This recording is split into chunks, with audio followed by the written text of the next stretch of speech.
Yo. Boom, boom, boom. Let's go back to my room.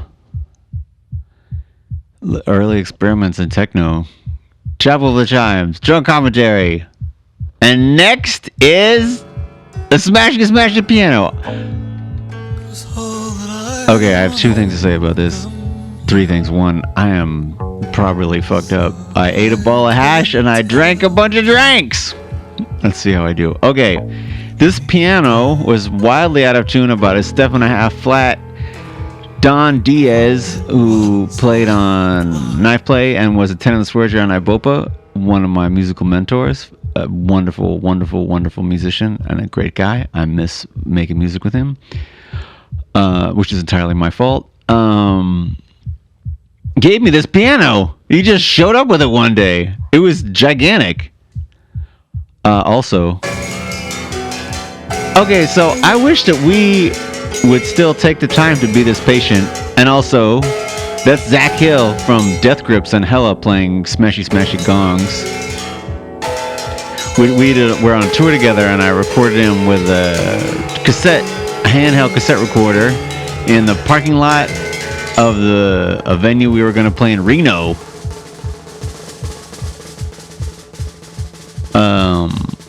Just so you know. Okay, and also, I'm a little shy to say this, but this is one of my favorite vocals I ever did. It was the first time that I sang in this kind of like reedy, high, faggy voice. There it is. And I didn't know it was going to happen. I had the lyrics for this written out, and we had recorded the music, but I didn't have any melody worked out. And we were just like, okay, Corey McCulloch, who started Xiu Xiu with me, and Lauren Andrews and Yvonne Chen, and Mario and Luigi. And the little reedy, baggy voice just came out. And I tried to copy it since then.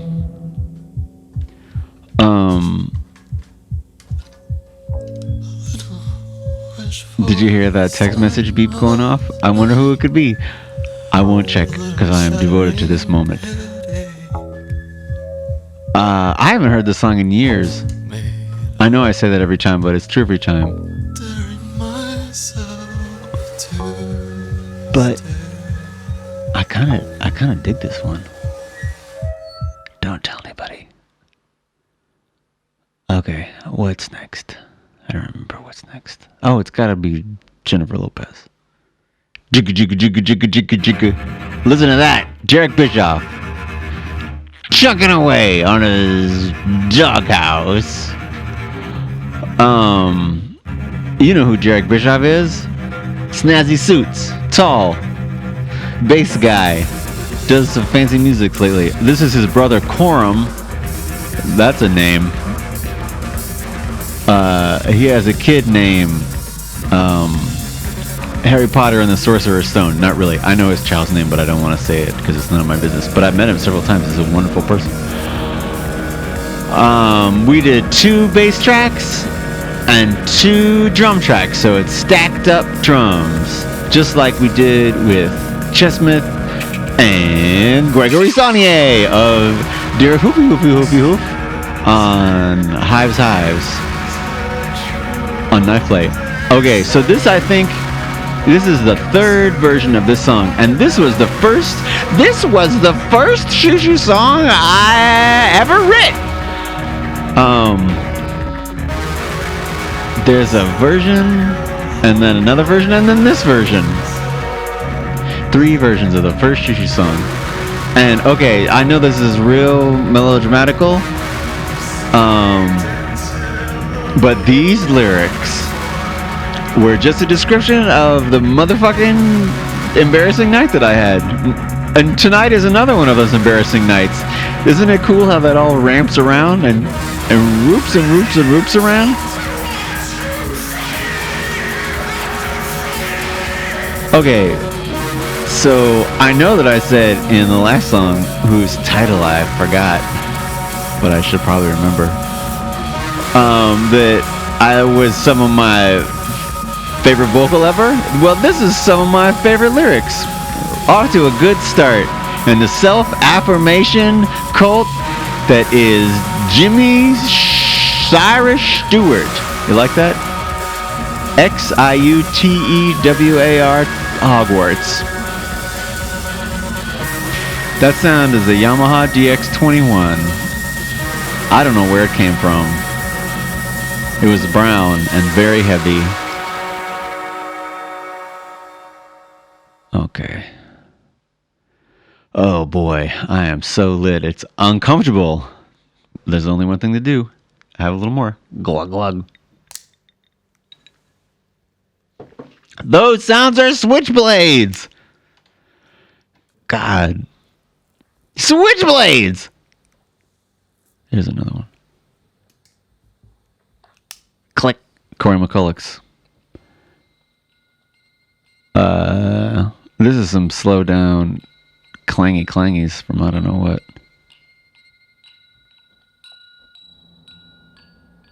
Oh, Kurt Stumbaugh.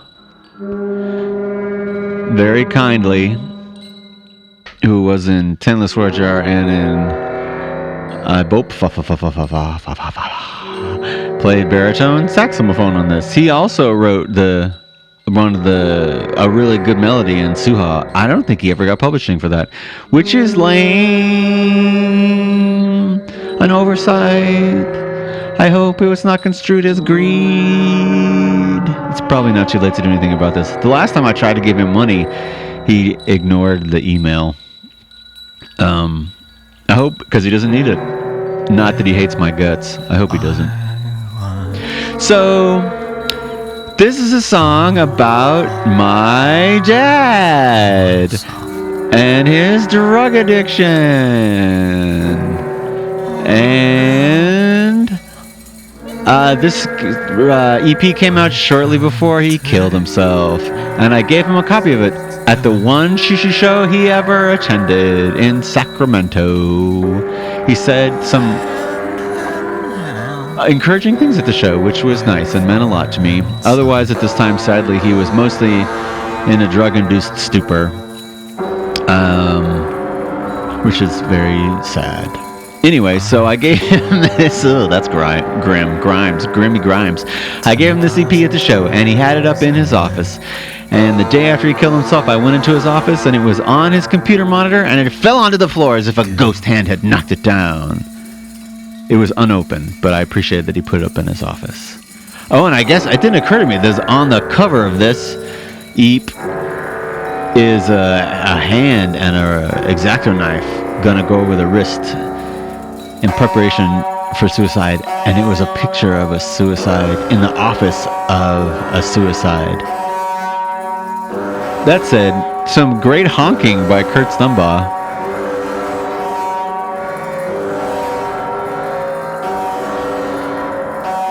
I can't remember how he orchestrated this. I think I wrote the chords on piano, and then Kurt just played the notes one at a time, and then I just Pro Tools edited them together. Maybe he improvised his end part. I can't remember.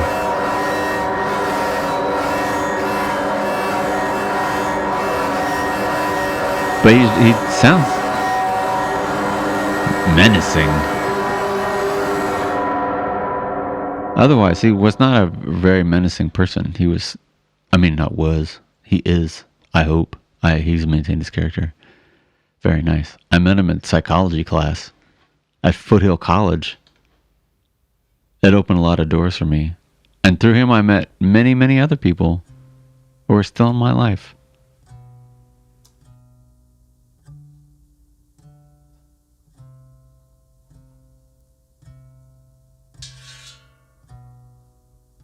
Because I'm super uptight. And I keep careful notes. Ooh. I don't know how he got that wobbly sound. I'm really digging that. This was the 10 in the Swear Jar song, and the 10 in the Swear Jar version was kind of rockin'.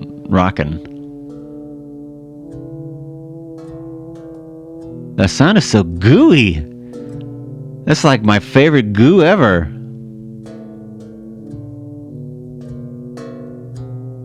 we had a lot of faith in taking our time.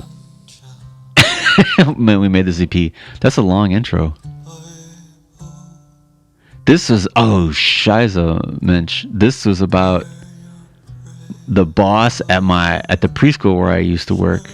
She eventually really brutally and thoroughly betrayed and fucked me over, just to get on the right side of some ultra capitalist and thieving Nazi Christians. Anyway, she was the director of the school where I had worked, and for a while, with her family, her family and my little family's lives were overly enmeshed. But she was my boss, but then also like a close personal family friend, so stuff got all kind of cuckoo. She has some children, and my parents took care of her children, and they made a nest, like a condor refuge in a hot tub. That didn't happen. I'm just trying to say crazy stuff so I don't have to have some horrible memories. Oh, a great solution for horrible memories is a little more booze. Boom. I don't remember this song being so, like, groovy. There's a little harmonium. That harmonium is one of two possible harmoniums that were in my life at the time. One belonged to the aforementioned Don Diaz, and he knew I wanted to steal it from him. So he came and got it one day. And this was a harmonium I bought from this, like, hippie Hindu Christian church that my aforementioned dad and I used to go to. It's one of the two. But that harmonium, not Don Diaz's, mine, this initial one, I left with Jonathan Myberg in Texas when we were working on the Blue Water White Death record. But now he lives in Germany also. I don't know what he did with it. He probably didn't bring it to Germany. I wouldn't have. I didn't even fucking let it leave North America. I left it in Austin.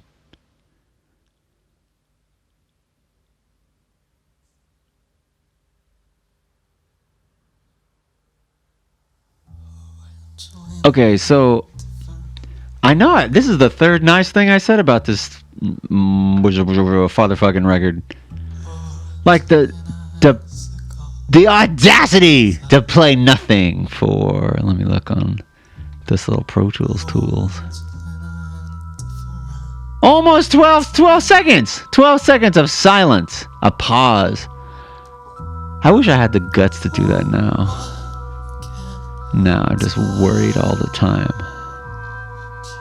about fucking up.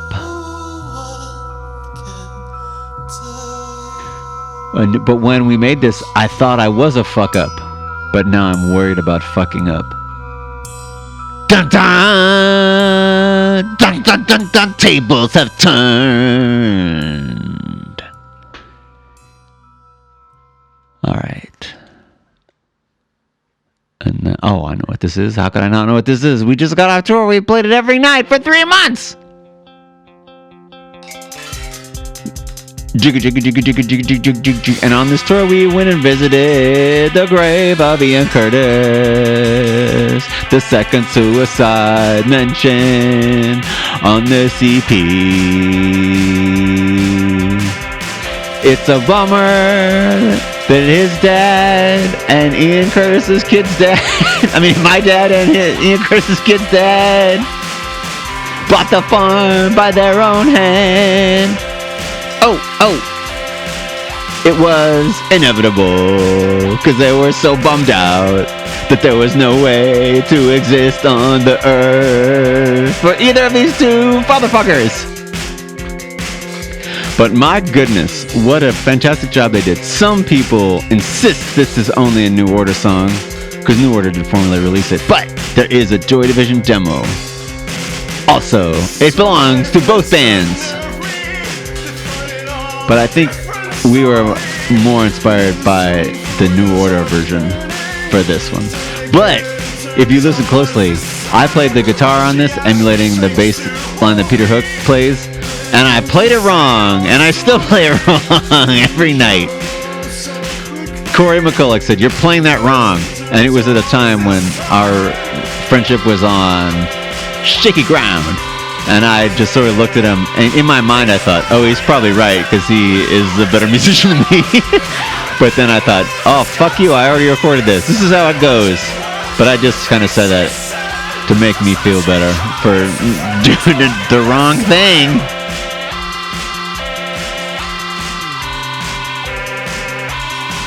Oh, speaking of Corey McCulloch, he figured out how to program the DX21, which is incredibly difficult. It does not have knobs. It has one slider and a shitload of menus that you have to go through.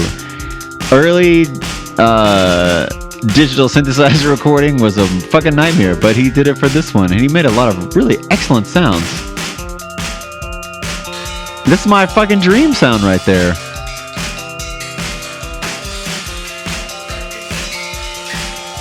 I think these clanky clankies was Zach Hill also. We might have used the same recording we used in You Are the Center of My World. That's the name of the first song. And just reuse them in this one too. Owen Ashworth from the band Cat to Atone for the Painfully Alone / future named Advanced Bass said that my vocals in this made him laugh out loud. I don't know if that's cool or I should be embarrassed. In the live version, we really milk this section for a way ass long time.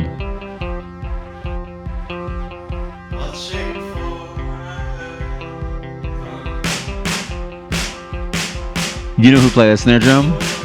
I did. Harry Snary.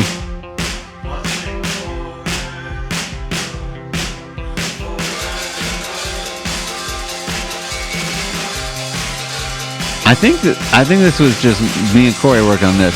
Corey played the synthesizers, and I did the drum machine and percussion and git fiddle. And then Zach Hill played the clankety clanks. I think, or maybe maybe Lauren and Corey and me all played the clankety clanks, and we didn't copy it from I'm the Center of Your World. But man, I love that synthesizer sound. Thumbs up.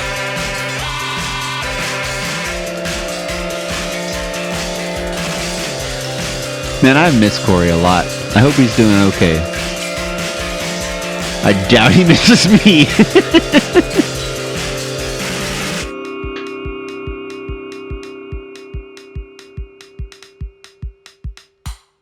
Boom. Boom. Boom. Boom. Boom. Bam.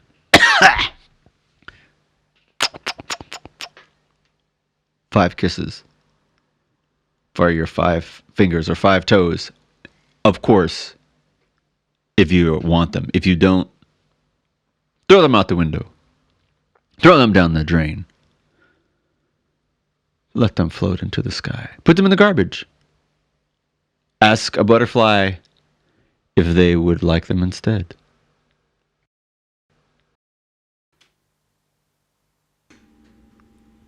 This record starts with talking.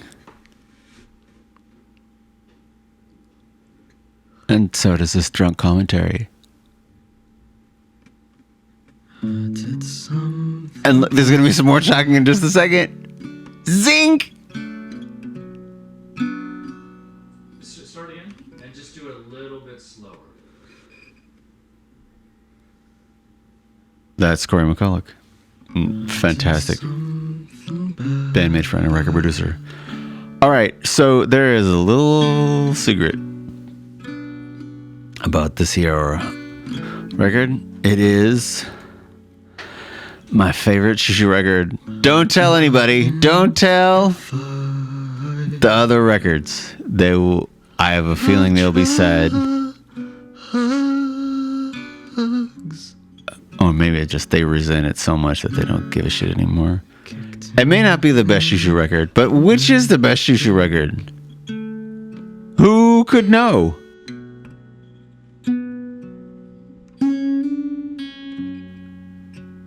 Certainly not me. But probably you, because if you're one of the 12 people who buy this drunk commentary, I'm going to guess it means that you have more than 2 Xiu Xiu records. To that I say, thank you. Although, I hate to break it to you, if you did not know, this was originally a 10 in the Swear Jar song. Fucking Xiu Xiu is a fucking thief! A queef! When I was in the 8th grade, I drew a cartoon character called Sir Queef. He was just like a knight. It was probably inspired by Obelisk and Asterix. Are they Belgian?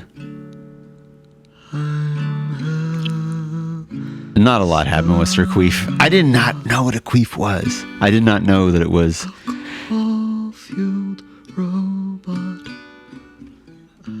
a type of a breakdancing move. I didn't know that. I did not know it was also John Waters' real name. It's Queef Waters. Don't tell him. Okay, so this song is about my brother lived in Fort Awesome, which was the fucking chicken shack that I both put 10 in the Swear Jar and Xiu Xiu came to birth in. I was a terrible roommate with my brother and the other 50,000 people who lived in the San Jose version of, I should not say Guantanamo. That's a wild exaggeration. Sorry to anyone who's on Guantanamo. You would probably, yeah, I'm sure you would prefer to be in Fort Awesome. Whew, I would. Anyway, so my brother Joe Queef Stewart had a friend named Helsa who was a raging alcoholic, more drunk generally than I am now, and now I am stone cold fuckity fuck. Sicky sick. Except I'm fucky fuck. Sicky sick is what Sutri would say. Buddy. Goodbye, poor Mac McPorthkey. You'll be missed. By white middle-aged people. Probably no one else. Hey, oh, sorry. So Helsa was a friend of my brother's who came over raging alcoholic. She did a little rant that ended up on the intro to my very private map, which is 10 in the Swear Jar, pre-Xiu Xiu Band, that this song was slipped away from. I think there's 3 versions of this. There's the 10 in the Swear Jar version, there's the Fag Patrol version, and then there's the Flechettes version that Carolee Noel McElroy. You know why her middle name was Noel? Because she was born on Arbor Day. Oh, so Helsabot was the name for Helsa, who was my brother's alcoholic friend. He gave me some news about her once. Either she died of alcoholism or she became a drug counselor.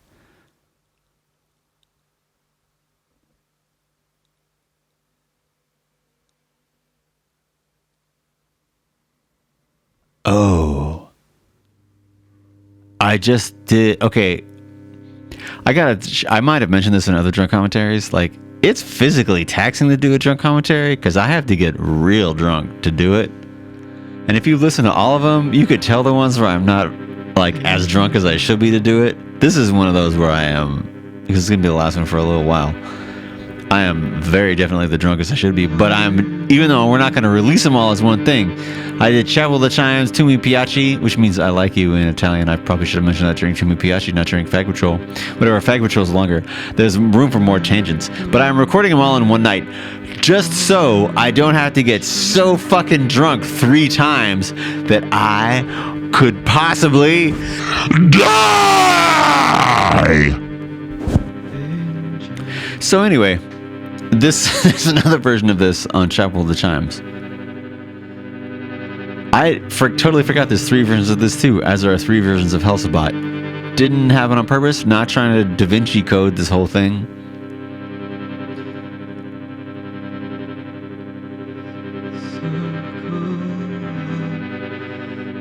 I don't know. This is a harmonium. I can't remember if Corey played this or I played this. He and I did not have any sort of like competitive harmonium feelings, but it's an instrument that we both at that time felt deeply bonded to. It's incredibly physical because you play the keys with your right hand and you pump it with your left hand if you're left-handed. I mean right-handed. But like any instrument that requires air, it's very similar to,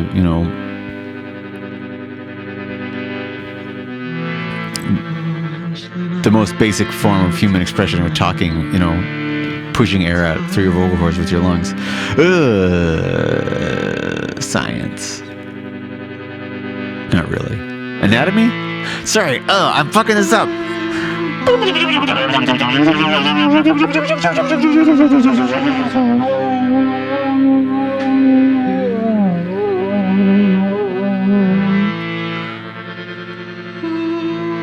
So how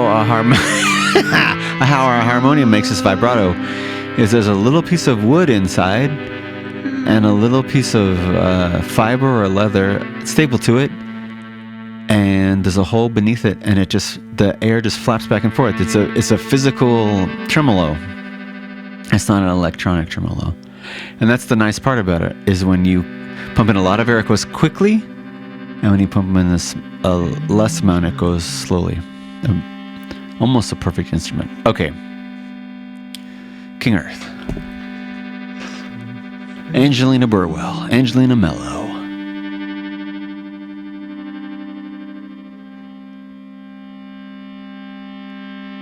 I think I must have played this as a solo song with harmonium, because this arrangement seems to be thought out, not like an improv thing. But the 10 on the Sweater version has drums, drums, drums, drums, drums, drums, drums. There must be some drone stops pulled in this, because I have freakishly small hands and I don't think I could have reached this far.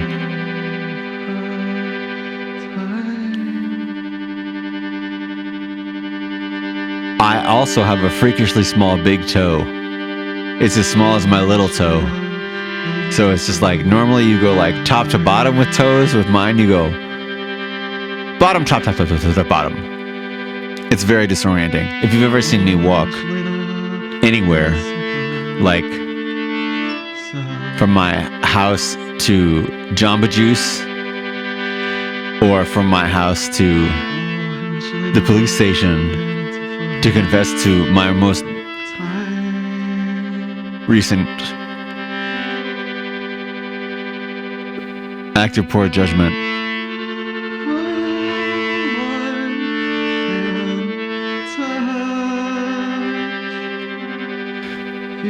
listening to this, it was recorded with one mic. Oh shit, I completely forgot to talk about the whole fucking deal with Fag Patrol at all. Oh shit. Why did this take so long? Okay. So, Corey McCulloch and I started working on Fag Patrol like... It would have been a couple months after my dad committed suicide, because I was still living in this shit warehouse apartment in Oakland. But before I moved to Seattle, this little window of... staggering misery, as far as any white middle-class childhood person can deal with staggering misery, which, I mean, not as much as most of the earth, but a respectable amount. Maybe not even that much, but any fucking way.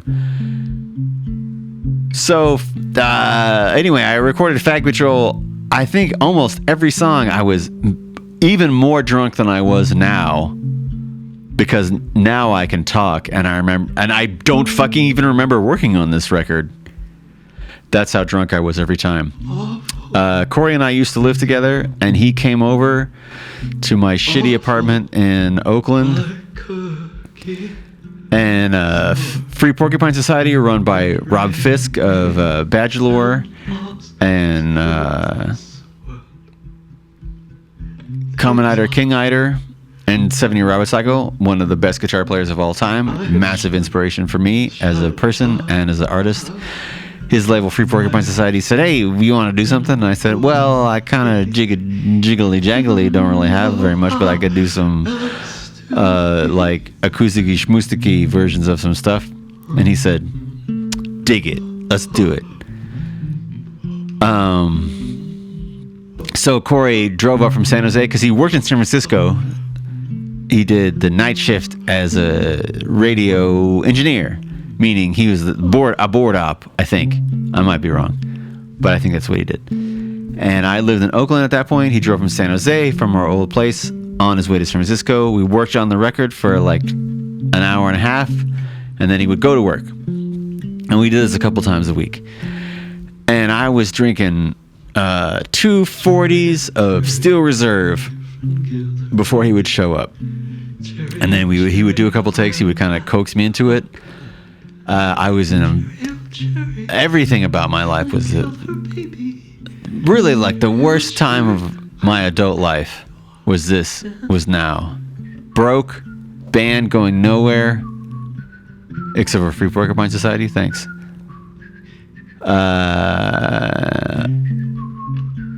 Love life, who knows?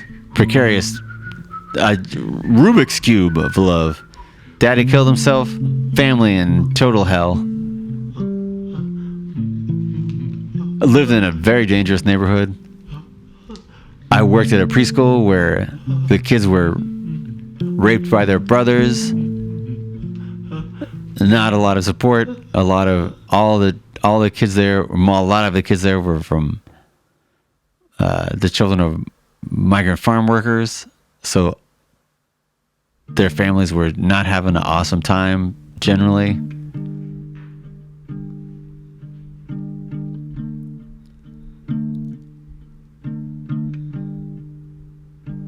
Dr. Troll. Dr. Troll was Lauren Andrews' nickname. I don't know why we call her Dr. Troll. I think Corey and I played this together.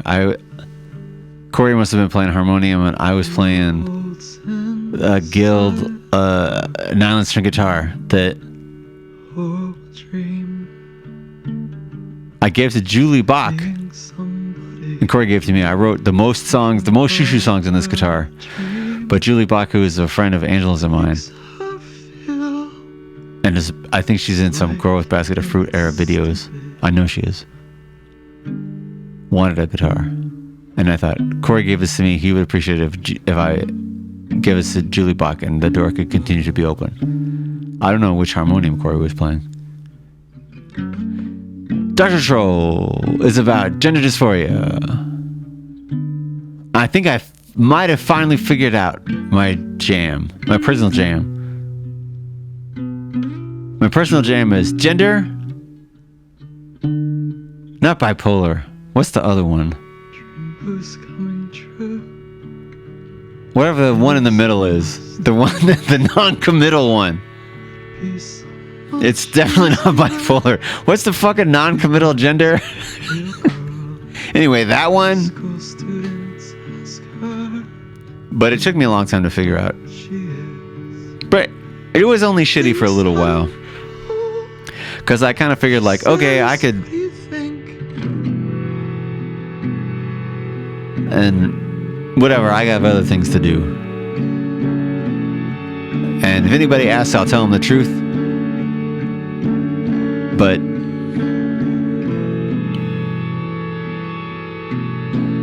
I hope I haven't shied away from it to the discourse. Anyway. Non-binary. That's different than bipolar. So I am sitting firmly on the non-binary fence. And also on the... I guess not really bi, probably more pan. Pretty smushy. Oh man, okay, so if you're like non-binary pansexual, does that mean that you just can't fucking commit to anything?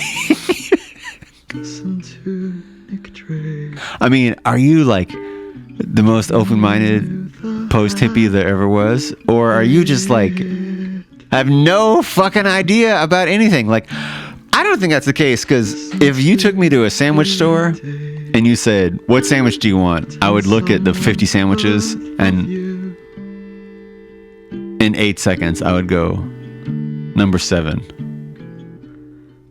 I want the Lego sandwich. Because why wouldn't you want to eat plastic cubes? So I am currently rehearsing this song to sing at a solo show at a festival opening for Thurston Moore. I feel a little fancy about that. Why wouldn't I? I'm going to play this song. And I can't tell. It's like, do I go high on the Lady Day line and then stay high?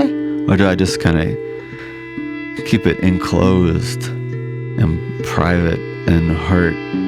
But then sometimes I'm going high and sort of emphasize the going private and being hurt part. I don't want to overthink this. Who knows what it's going to be?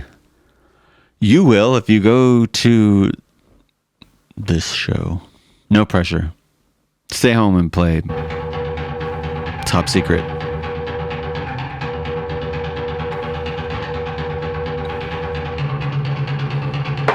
That's the sound of alcoholism. Okay. This is just, I mean, I think I lied and told people this was like a xylophone. This is just Corey McCulloch. He had this gigantic acoustic bass. It wasn't a guitarone. It was like I don't know what the fuck it was. It was a massive acoustic bass, bigger than a guitarone. And we toured with it for a while. It was his pride and joy, as it should have been. Anyway, that's him chunking away. His feel is amazing. This is me playing the Optimus Prime harmonium. I talked about Jennifer Lopez before because it was on Chapel of the Chimes. Chapel of the James. Margot Okazawa Ray, my gender and social work professor, said, You're not James. You're making it clear you're not James. What's another name? And I said, when I was little, they called me Jamie. And she said, oh yeah, think about that if you want. And I said, oh yeah, Jamie works better than James. So when I was little, I was Jamie until I was maybe like,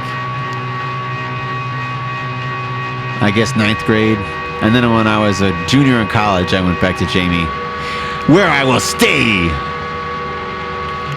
Paul Beauchamp calls me James. Jonathan Wybert calls me James. But I love them, so that's fine. But don't do it casually. It'll make me feel weird.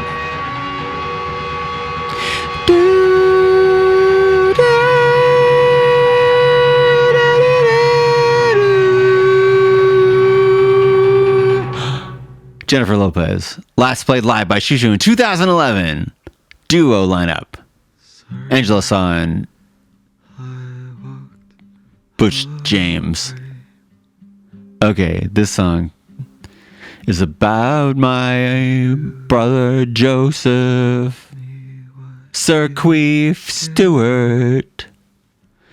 So, for a while, my whole family lived in the same place. For a little while, it was Los Angeles, and then it was, this is meaning my nuclear family, and then it was Los Angeles and the Bay Area, and then we all met up again in the Bay Area. Pivotal times for all of us. But then my brother, when we were all in the Bay Area, decided to move to New York to follow his dreams of being an advanced computerist and designer. And it blew our minds. Nobody thought you could go anywhere. So then it was Sacramento and San Jose and Sacramento and Oakland and San Jose, and then it was Sacramento and New York and San Jose,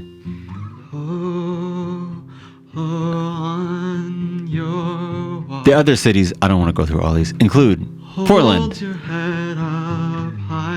and Berlin. I'm the latest defector. I'm making people feel terrible. Here's a drink to you, fuckwit.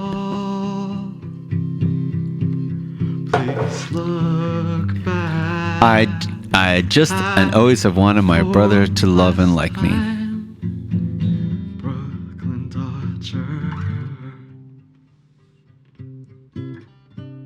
Oh, you moved to Brooklyn, specifically. And, you know, if you're not a historical baseball fan and from Los Angeles, the Los Angeles Dodgers were once the Brooklyn Dodgers. Get it? He's like, moved to Brooklyn. He's like, dodging familia.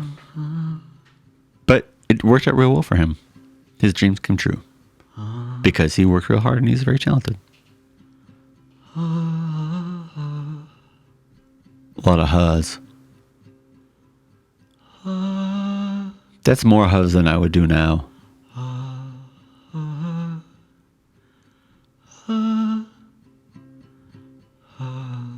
I think at the time I had a little more faith in music. Oh shit, that's... Oh, God, if I had more then than I do now, what happens next? Poison? Rabies? Razor blade? Watching the movie Blade on repeat forever? The last one seems okay.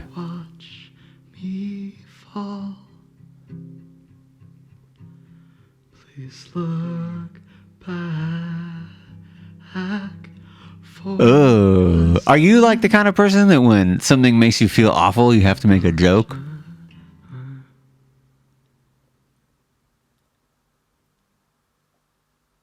I'm currently seeing double.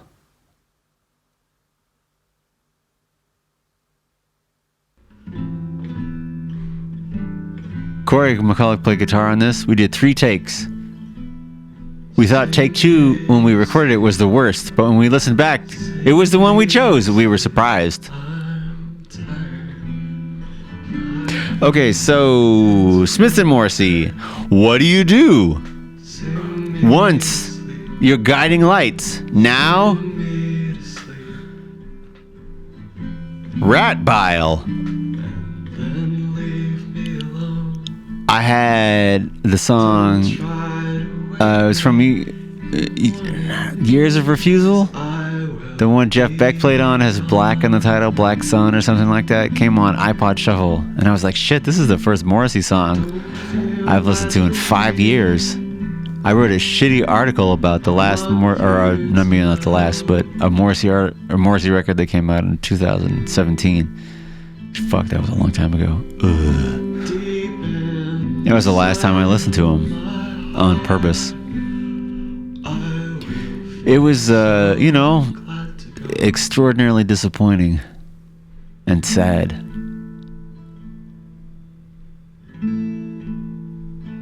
I wonder how he feels about that most of the people whose lives he changed again. Insofar as having to confront the topic of fuck, I just want to break both of my hands off at their wrist and shove them into my eye sockets.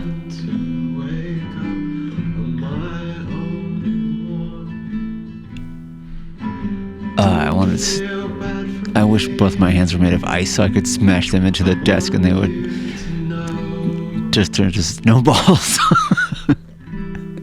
that I could shove into my ear holes.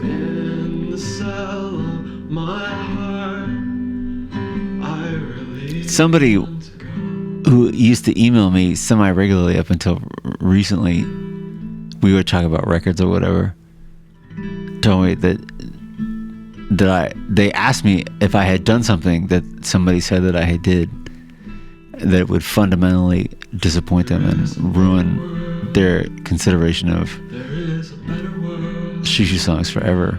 And I said, oh, well, no, what that person is saying is different than what they're saying. It's not what happened. I'm a primary source. And I hope a reputable primary source. Maybe not, but I will always strive to be. Please pardon me if I am not, but I will always strive to be. It is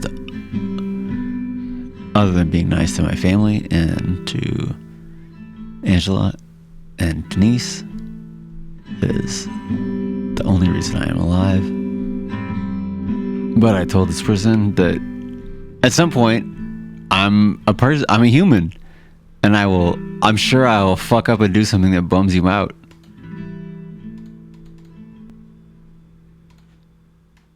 And I haven't heard from him since. Sorry.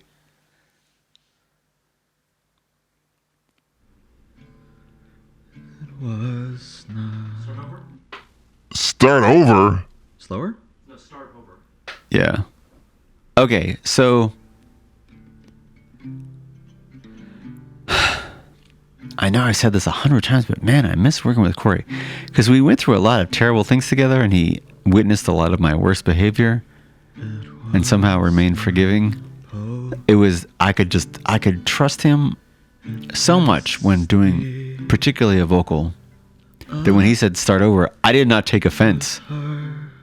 I felt complimented that he gave enough of himself to realize this was not the moment. The moment was coming. I think that was his ultimate mastery. Thinking one thought. This had a lot to do with both of my parents at this point when the song was being written and broken. Holy cats, going through pretty serious mental health crises and taking various prescribed pharmaceuticals, which I don't know. This would have been written around 2 decades ago. I mean, the ideas around pharmaceuticals were much more loosey-goosey than they are now. And they both kept pushing me to start taking some kind of pharmaceuticals. It's a mess. Go, go, go, go away from. I know that they did it out of love, but it's a strange thing to say, thinking that your insane, drug-addled parents are trying to tell you to deal with your insanity in the same way that they have to, because they not unreasonably assume you're as insane as they are, considering you're like potentially double as insane as them because you're made of both of them, with all of the good things too. Corey and I talked like, I can't scream it out in the same way as on knife play in a quiet acoustic way, so we went down the opposite direction. We try to I hope it doesn't sound rehearsed, but we practiced it a couple of times just to try and get the vibe right. Oh, I broke up. I can't remember the exact. Maybe I talked about this on the knife play drunk commentary. Maybe not. But I was hanging out with Brandon J, my oldest continuous friend. And some friend of his mentioned the phrase, I broke up. And we both kind of at the same time said, oh man, what a great song title. And she said, oh, but I live in LA. And I said, oh, I live in San Jose. And she said, oh, okay, I'll do I Broke Up LA and you do I Broke Up SJ. Which is, I think it says it on knife play. But this one just says flat out I broke up. I said, I didn't hear about your I Broke Up LA. I'm just going to hog it all. Don't feel bad. I hope you had other great songs. And you change your name to Pink. Fag Patrol. Oh my holy cats. Another song with 3 versions. There's this one. There's one on Unsound? Does that sound right? Was that a magazine that made CDs? They did an early version of maybe this. Fabulous Muscles. A cover of... Oh, we did this at Fabulous Muscles, and maybe with Jimmy Yoshi Pile Up? Anyway. There's 3 versions of this. Niece's Pieces. Niece's Pieces, Sam Mickens came up with this title. Sam Mickens, a human who I have mixed feelings about, and a human who has mixed feelings about me. Sam Mickens. Pluses. Very smart. Can have a 12-layer joke, inside joke, that you re-reference back 6 months later, and he'll attach right onto it and keep it going. Minuses. He uses cabbage for underwear. Gross. Oh, holy cats. Earlier today, for the Xiu motherfucking Xiu Bandcamp Shimmy Shammy 69, I did a solo version of this song today. This is the second time I've heard Niece's Pieces, and probably the first time I have listened to Niece's Pieces since 2003 when we recorded it. I completely forgot the lyrics when I sang it earlier today. I had to look them up on the Sacramento internet.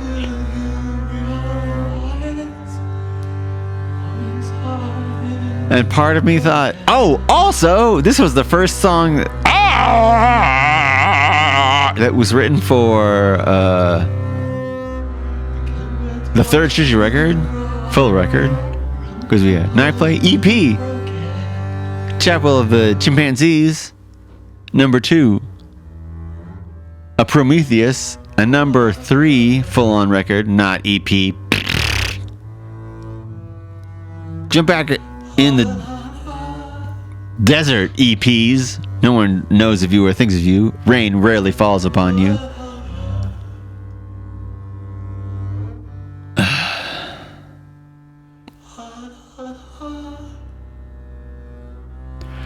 Okay, so the family member that this song is about is doing pretty good. This song did not prove to be apocryphal. And dear universe, dear God, dear goddess, dear candles, dear blades of grass, dear existential crises, dear heroines, other drugs, thanks for keeping an eye on her.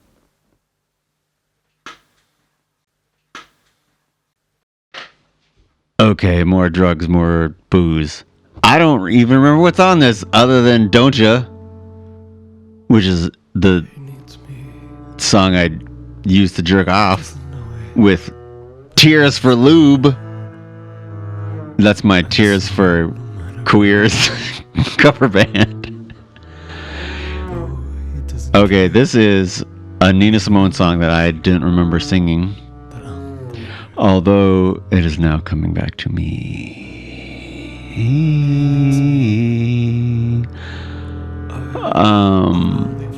I think what I did for this was I put on headphones and I sang along to the original a cappella because I wasn't totally sure how the melody went. And then, have you ever watched Sesame Street? If you're from the United States and you're over 35, you probably have. But do you know Mr. Snuffleupagus? So Mr. Snuffleupagus came in and played music along to it. I think that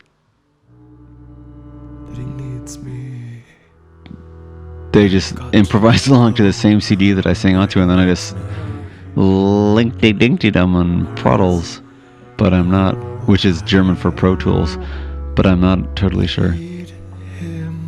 Oh, did you know that we did an entire record of Nina Simone songs that people hate? They say it's our worst record. I'm very sorry, Queen Simone. We did it out of love, and I'm sorry we blew it, according to the Zeitgeist. Oh, right, here's Don't Ya from the Pussycat Girls, or Pussycat Dolls, or Pussycat Smoothies, or Pussycat Honda Odyssey minivans. Oh, this is a Xiu Xiu cover song technique that we've done a couple times. But this is the first time that we ever did it, which is you just come up with like a blown out, excessive, like hyper techno track, and then you sing the lyrics over it with no chords or harmony.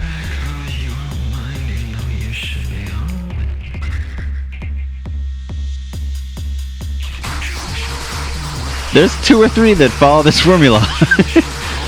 I hope that it's not a disappointment. I hope you appreciate the variety. The drum machine in this case was the trusty Roland MC307. Alright, the reason I like this song is because I am a slut. And I do things that sluts do, like bad behavior, like the narrator of this song. Did they have any other songs? The Pussycat Smurfs? The Pussycat Rainbow Trolls? The Pussycat Snorks? The Pussycat He-Man and, not Skullface, Skeletor?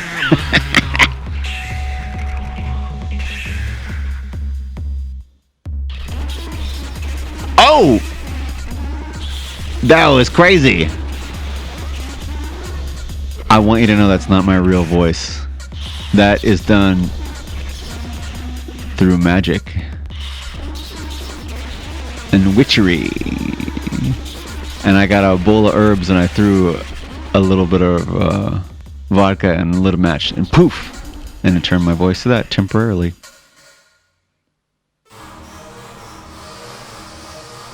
This is also magical, if you didn't know or wondered how it happened. Crystals and wishes.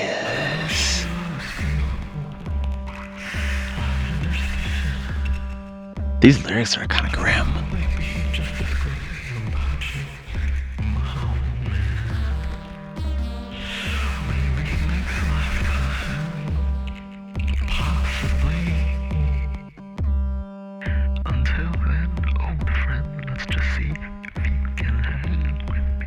It's so dirty. Oh God. Ah man. All right.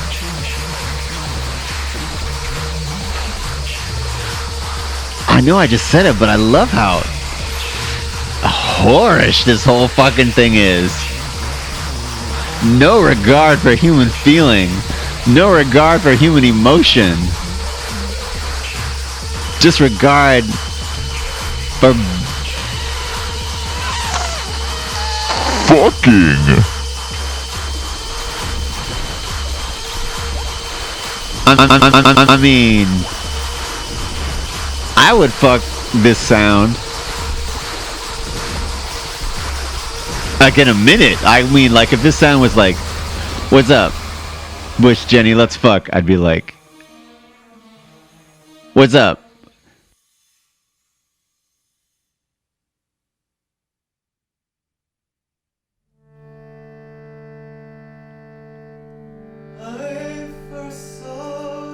Okay, I have something very, very silly to admit.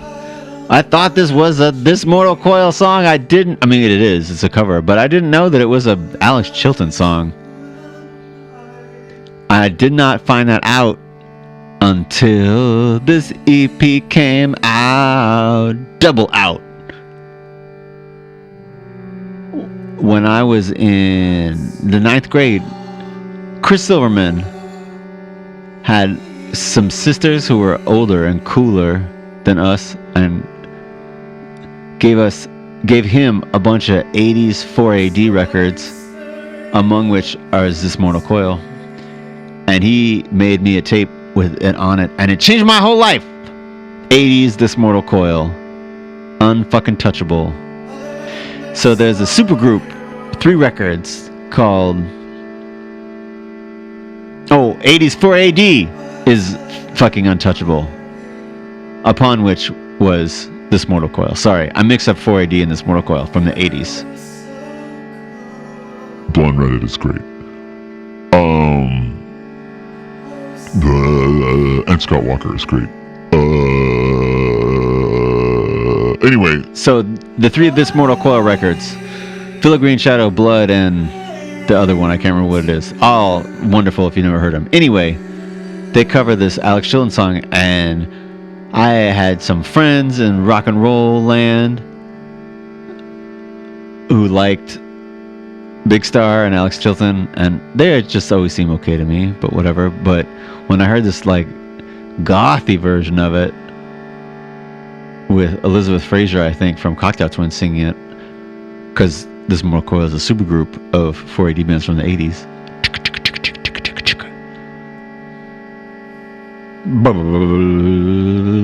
I forgot what I was talking about. That's okay. So, this is a harmonium. I don't know what harmonium it is.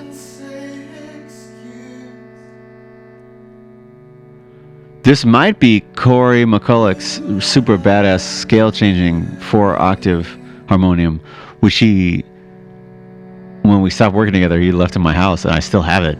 I've taken it all over the world with me. It's right behind me. If you want it back, Corey, it's yours. Let me know. It's still being used, but I'm sure because you're a better harmonium player than me that you would use it even better.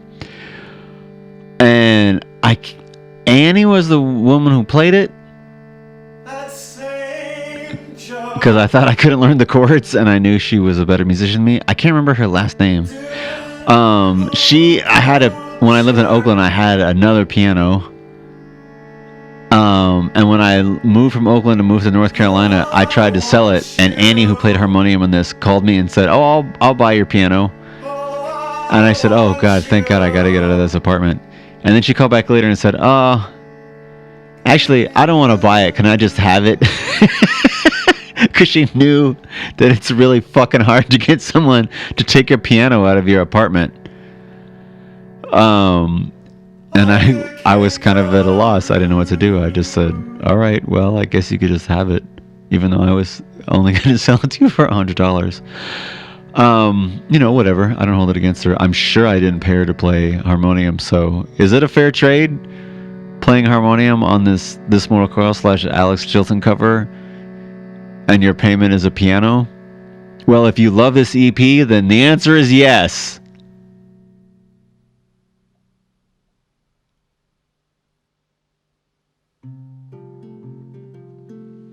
This is not me playing the guitar / git fiddle.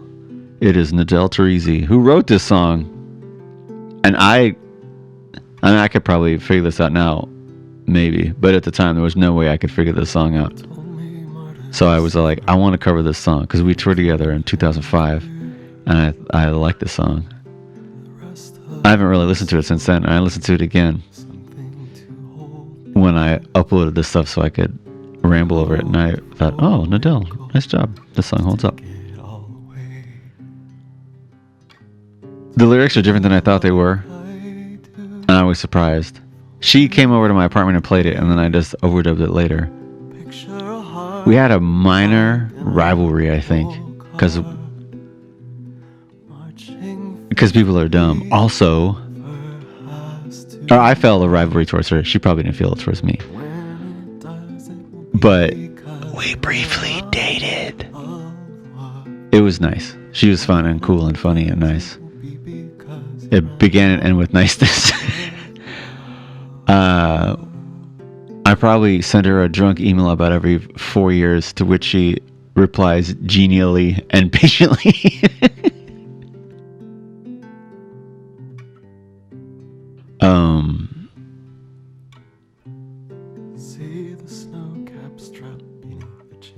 On this tour that we went on was also Yellow Swans.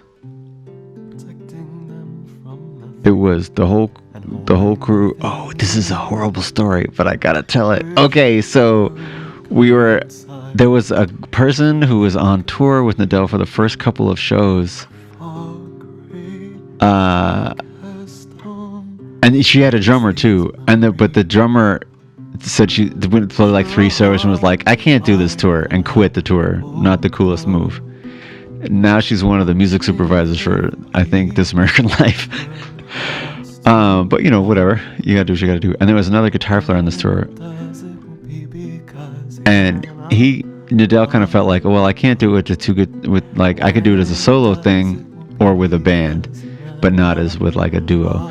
But this duo guy was totally in love with her, but just decided to stay on the tour even though he wasn't going to play because he was in love with her. I didn't know this, and we would all, like, the whole tour, Yellow Swan, Nadell, and Xiu Xiu would all be in one hotel room, and then Nadell and I would quietly fuck while he was in the room. I didn't know. I think she didn't know either, but I later found out. That must have been fucking terrible for that guy. I mean, I in a million years wouldn't do that now, knowing what I knew then.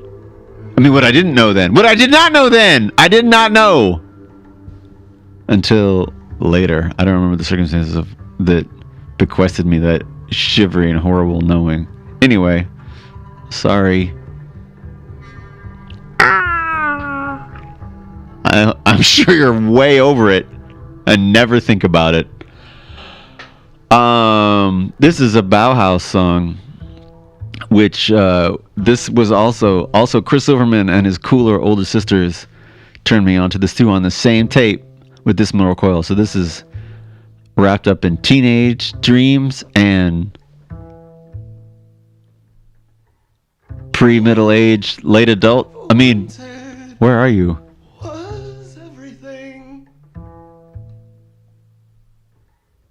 Who cares?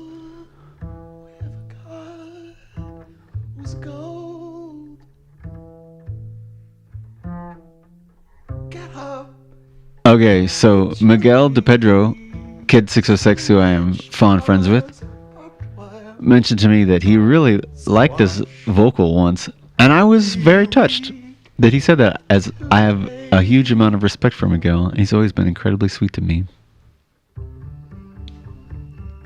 That whistling you hear in the background is a tea kettle, and it happened naturally. I was making some tea while doing these vocals and left the microphone open. I forgot that I had the tea. It's a good thing I had a whistle, and it just lined up perfectly. And there it lays.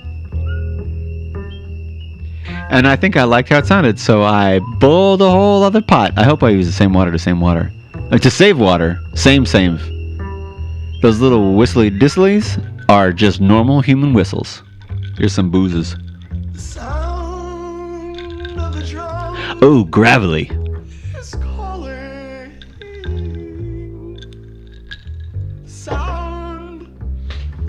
Check this out. Hella reverb, if I remember correctly. Yes! Not senile yet. Fuck faces. More verb. An excess use of reverb is an indication of mental health. I used that device again in Fox and the Rabbit.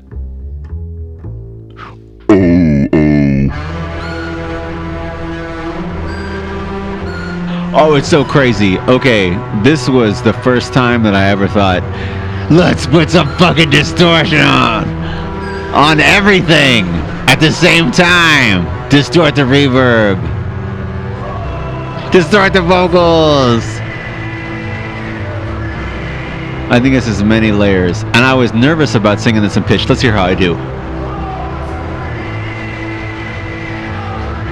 Okay, I layered it like 5 times probably because I was worried about the pitch. I don't think to save my fucking life I could sing this now. Let's take a poll. Is Butch Jenny a better singer prior to 2017 or after 2017? Prior to 2004 or after 2007? Prior to 2027 or after 1999? Prior to 2000 Cthulhu or prior to 3000 Methuselah?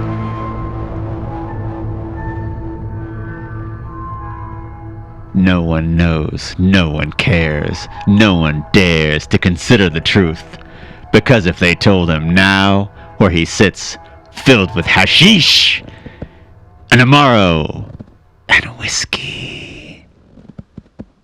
that it would seriously bum him out. It would. In a profound way. Which you probably suspect, but that we would never implicitly share with you. Explicitly. Share with you. I mean, not you, like you, you're gross, but just like the you.